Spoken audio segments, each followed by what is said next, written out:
संख्या 42, मांग संख्या 45, जल संसाधन पर बोलने का आपने मौका दिया, इसके लिए आपको बहुत बहुत धन्यवाद। सभापति महोदय, ये प्रदेश की बहुत महत्वपूर्ण संसाधन मंत्रालय बहुत महत्वपूर्ण मंत्रालय है। रहीमन पानी राखिए, बिन पानी सब सून, पानी गए न उबरे मोती मानस चून। माननीय सभापति महोदय, मैं सबसे पहले ईआरसीपी से बात करना चाहूँगा। ईआरसीपी का प्रोजेक्ट का जो एमओयू आपने किया है 28 जनवरी 2024 को किया और इसको 6 माह हो गए। 6 माह में अभी तक प्रदेश की जनता को और विपक्ष के साथियों को ये पता नहीं है कि आपने इसमें क्या समझौता किया है, क्या आपने इसकी क्या पहले वाली डीपीआर रहेगी या नई डीपीआर बनाना जा रहे हैं। तो मेरा आपके माध्यम से मंत्री जी से निवेदन रहेगा कि ये बात आप सदन के सामने रखें और क्या एमओयू किया है ये भी आप मध्य प्रदेश सरकार से आपने जो एमओयू किया है वो मध्य प्रदेश गवर्नमेंट ही सुप्रीम कोर्ट में गई हुई है इस प्रोजेक्ट को लेकर। उस प्रोजेक्ट का आपने ईआरसीपी के जगह दूसरा नाम रख लिया पीकेसी का प्रोजेक्ट तो माननीय सभापति महोदय 2004 में ही बंद हो गया, सरकार ने उस वक्त ही बंद कर दिया। तो अब इसको दोबारा कैसा जिंदा कर पाएंगे, मेरे तो यही समझ में नहीं आता कि आपने फिर इसका पीकेसी नाम रख दिया। मेरा आपसे निवेदन है कि जल संसाधन मंत्रालय में ईआरसीपी की हमारे पूर्वी राजस्थान में बड़े भारी आंदोलन हुए और जनता को बड़ी उत्सुकता है कि इस योजना से हमारे यहाँ भारी विकास होगा, पानी आएगा। और जिस तरह से आपने एमओयू किया है इससे तो शायद पीने का पानी भी नहीं मिलेगा। मेरा एक निवेदन है कि जनता की सरकार की आंखों में पानी होगा तो जनता को पानी मिल पाएगा। ये कोई ऐसा शब्द भी नहीं है, पर ये बहुत महत्वपूर्ण बात है कि सालों सालों से लोग आंदोलन कर रहे हैं, गांव-गांव में आंदोलन कर रहे हैं और ये कह रहे हैं भाई ईआरसीपी का एक सपना जो है वो चूर चूर होता नजर आ रहा है। माननीय सभापति महोदय, मुख्यमंत्री जी माननीय भजनलाल जी हमारे पूर्वी राजस्थान से आते हैं और पूर्वी राजस्थान में जब से ये मुख्यमंत्री बने हैं उनको बड़ी उत्सुकता है कि हमारे यहाँ ईआरसीपी का पानी आएगा। पर ईआरसीपी का पानी आना तो बहुत दूर की बात है। आज जिस तरह की स्थिति प्रदेश में बन रही है, पहले माननीय प्रधानमंत्री जी नरेंद्र मोदी जी ने जयपुर में, अजमेर में कई जगह भाषण दिए कि इसको हम राष्ट्रीय परियोजना घोषित करने जा रहे हैं, पर आज तक वो राष्ट्रीय परियोजना घोषित नहीं हुई और उसका नाम भी चेंज कर दिया गया है। तो मुझे लगता है कि कहीं ये कागज़ों में इस तरह से उलझ के रह जाएगी और मध्य प्रदेश ने जिस तरह से सुप्रीम कोर्ट में जो दावा पेश किया है, कोर्ट में केस किया है, तो उस केस से ये योजना शायद यहाँ ही लटक के रह जाएगी। मेरा निवेदन है आपसे कि हमारे भरतपुर, करौली, धौलपुर, हिंडौन, महुआ सभी क्षेत्रों में गंभीर नदी एक बहुत बड़ा जीवनदायिनी नदी है और गंभीर नदी में पांचड़ा डैम बना हुआ है।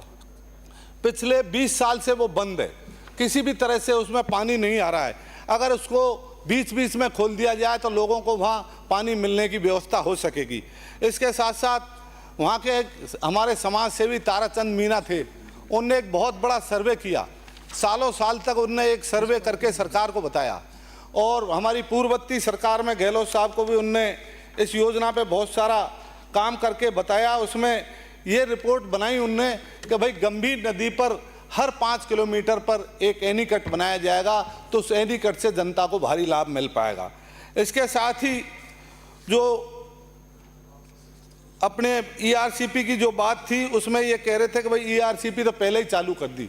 माननीय अशोक गहलोत जी ने उसमें 9,000 करोड़ से ज़्यादा का जो बजट रखा, तो उसमें केंद्रीय मंत्री जी ने एक चिट्ठी लिखी चीफ सेक्रेटरी को कि इस योजना को बंद किया जाए, इसमें काम ही नहीं किया जाए।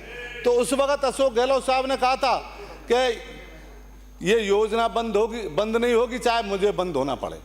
तो नहीं, कैसे खर्च नहीं हुआ, उसके टेंडर हो गए।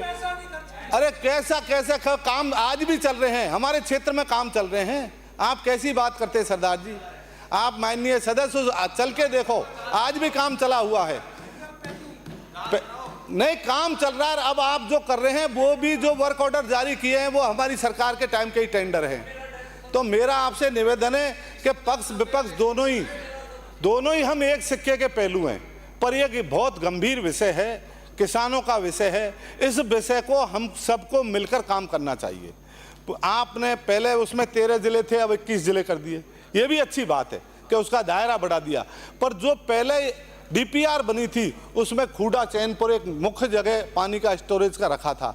अब हमारी उत्सुकता है कि भाई वो है कि नहीं, उस जगह को रखा है कि नहीं, क्या उसमें चेंज कर दिया कि एक इस तरह की लोग गाँव में किसान हमसे पूछते हैं कि भाई खूडा चैनपुर में जो वाटर का वो स्टोरेज रखा, वो डैम रखा, वो है कि नहीं। अब तो हमारी समझ में यही नहीं आ रहा कि सरकार इस मामले में क्या करने जा रही है।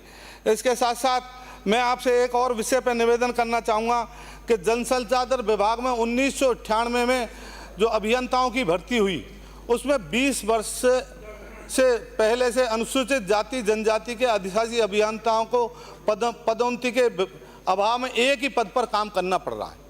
पिछले 20 साल से उनको एक ही पद पर काम करना पड़ रहा है।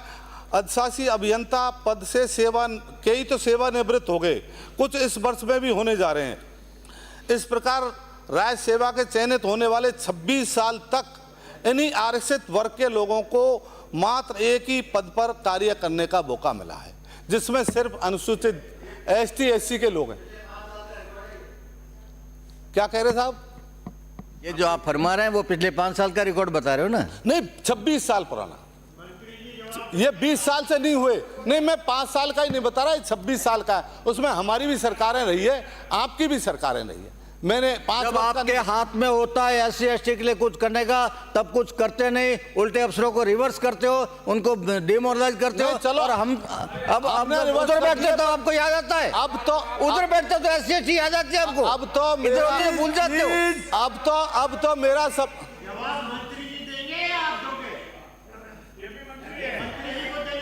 नहीं, तो मंत्री जी मैं जवाब नहीं दे रहा, सवाल पूछ रहा हूँ आपसे सवाल पूछ रहा हूँ। माननीय सदस्य फटाफट बोलो, समय निकल रहा है आपका। तो मेरा आपसे निवेदन है कि एसटी एससी के जो ये अभियंता हैं इनका आप प्रमोशन करें। कुछ अभी 2-4 महीने में इनका वो हो जाएगा रिटायरमेंट, तो ये लोग अपने लाभ से वंचित रहेंगे। मेरा जल संसाधन मंत्री जी से निवेदन है कि आप जल्दी से जल्दी इस क्रमोन्नत 38 पदों को प्रशासनिक आदेश जारी करावें। इसके साथ साथ सिंचाई विभाग के जो तालाब हैं, पहले सरकारों ने इनको सिंचाई विभाग से ग्राम पंचायतों को दे दिए। ग्राम पंचायतों के पास बजट है नहीं और इन तालाबों की स्थिति खराब है, नहरों का कोई काम उनमें नहीं हो रहा है, वो जर्जर हो रहे हैं, उनमें कई जगह टूट भी गए बरसातों के कारण, तो वो तालाब जनता के कोई काम नहीं आ रहे हैं। तो मेरा आपसे निवेदन है मंत्री महोदय कि जो सिंचाई विभाग के तालाब हैं वो तो अलग बात है, पर पहले सरकारों ने वो ग्राम पंचायत को हैंडओवर कर दिए, तो ग्राम पंचायत को हैंडओवर करने से आज उन तालाबों पर कोई काम नहीं हो पा रहा है। तो इसलिए उन तालाबों को वापस जल संसाधन विभाग में दिए जाएं और उनको पुनः रखरखाव के लिए उनकी स्थिति और नहरों की स्थिति को ठीक किया जाए।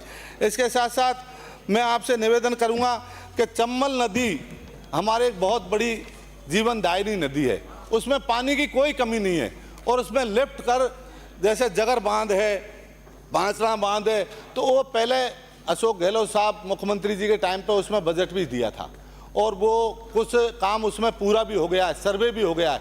तो आपके माध्यम से मेरा निवेदन रहेगा मंत्री जी को कि उस योजना को देने से हमारे पूर्वी राजस्थान में जो एक बाढ़ एरिया है उसमें हजारों फीट तक ग्राउंड वाटर नहीं है, जमीन में कोई पानी नहीं है, तो सिर्फ उस आधार पर इनको किसानों को लाभ मिल सकता है। एक योजना और है हमारे किसानों में, फार्म पाउंड की। फार्म पाउंड एक ऐसा योजना है, उससे किसानों को वरदान साबित हुआ है।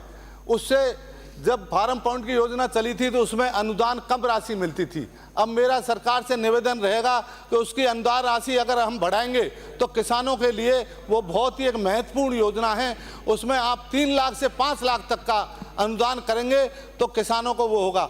माड़ के किसान अगर फार्म पाउंड की योजना नहीं होती तो अब तक पलायन कर जाते। तो मेरा आपसे निवेदन रहेगा कि मंत्री जी इस योजना को, ये कृषि विभाग में आते हैं फार्म पाउंड, पर इसको जन संसाधन विभाग में लिया जाए और ये फार्म पाउंड किसी एरिया में डिग्गी योजना बोलते हैं, इसके एक महत्वपूर्ण योजना है। अंशुमान सिंह जी भाटी। अब वैसे तो पर्यावरण का तो रह गया सभापति महोदय।